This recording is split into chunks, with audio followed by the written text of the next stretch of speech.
नमस्कार मित्रों, जय श्री राम। मित्रों, आज हम चर्चा करेंगे शूद्र वर्ण का महत्व क्या है।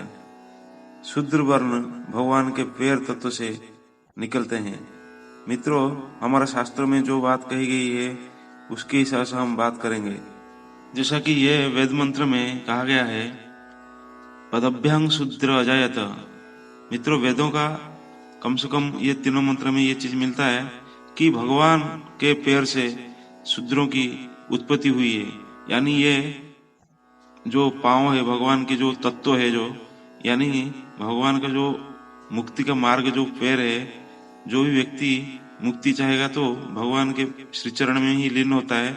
तो वही जगह से ही इस शूद्र तत्व को भगवान ने सृष्टि किया है।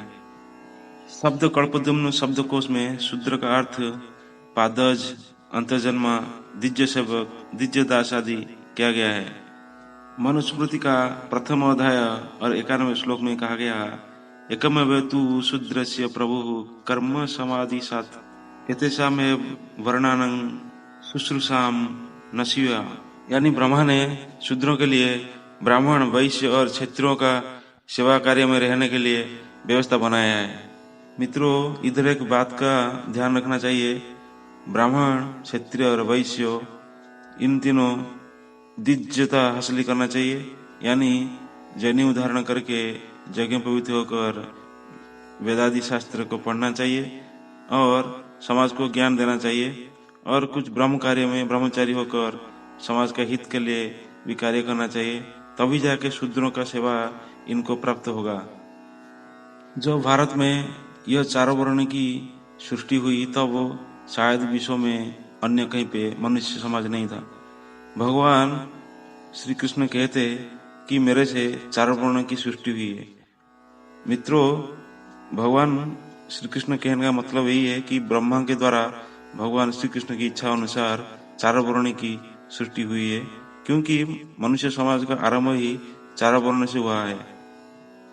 तो जब भगवान ने ये चारों वर्णों को सृष्टि किए तो उनके लिए भी काम कार्य क्या होगा ये भी विधान बनाया है, जो आपको मनुस्मृति आदि शास्त्रों में मिल जाएगी।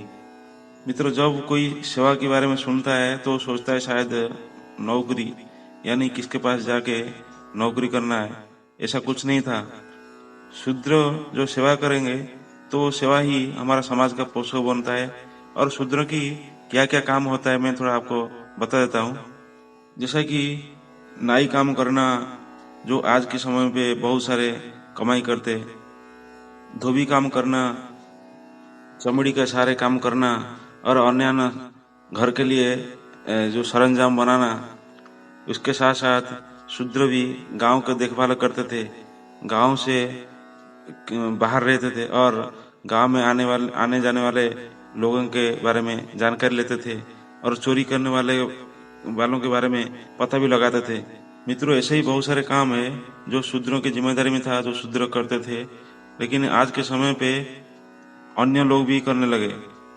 जो भी हो, जो मूल रूप में शूद्र है उनके लिए भगवान वेद व्यास ने कहा है, विष्णु पुराण अंश 6 अध्याय 2 और श्लोक 6-7 में, शूद्र ही श्रेष्ठ है।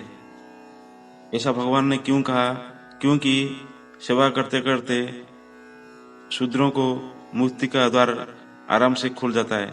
शूद्रों के लिए मुक्ति बहुत आसान होती है।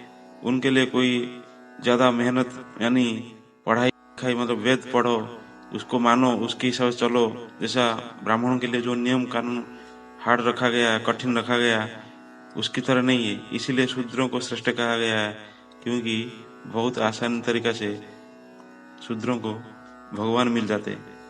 मित्रों, बृहदारण्यक उपनिषद प्रथम अध्याय 4 ब्राह्मण श्लोक 13 में शूद्रों को समाज का पोषक कहा गया है। स नैव्य व्यवभत्त स शूद्रं वर्णम सृजत कुषणाम य वे पुष्य हि सर्व पुष्यति यदिंद किंच। पूषा शूद्र वर्ण है, यह पृथ्वी ही पूषा है, क्योंकि यह जो कुछ है यही इसका पोषण करती है।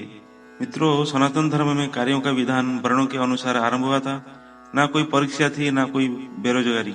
ये जो चतुर्वर्ण का वर्ण आश्रम है, इसमें रहकर जो दूसरी वर्ण का काम करता है, यानी वर्णाश्रम का जो नियम को नहीं मानता है, अन्य का काम छीनता है, इसका मतलब वर्णाश्रम विरुद्ध वो व्यक्ति जाता है, तो उसका वो कर्म को कुकर्म माना जाएगा और एक कर्म की हिसाब से फल उसको अगले जन्म में मिल जाएगी। तो मित्रों, अनेक लोग कहते हैं शूद्र का अर्थ मूर्ख होता है, और मूर्ख यानी जो इनको कुछ पता नहीं चलता है, ना कोई ज्ञान होता है, जिसको ज्ञान नहीं होता है वो शूद्र होता है। तो मित्रों, ये संपूर्ण गलत बात है, ऐसा कहीं भी नहीं लिखा है। मैंने सारे के सारे प्रमाण आपके सम्मुख रख लिया। तो मित्रों, वीडियो आपको कैसे लगा आप कमेंट बॉक्स में लिखिए, शेयर करिए, सब्सक्राइब करिए, लाइक करिए। धन्यवाद।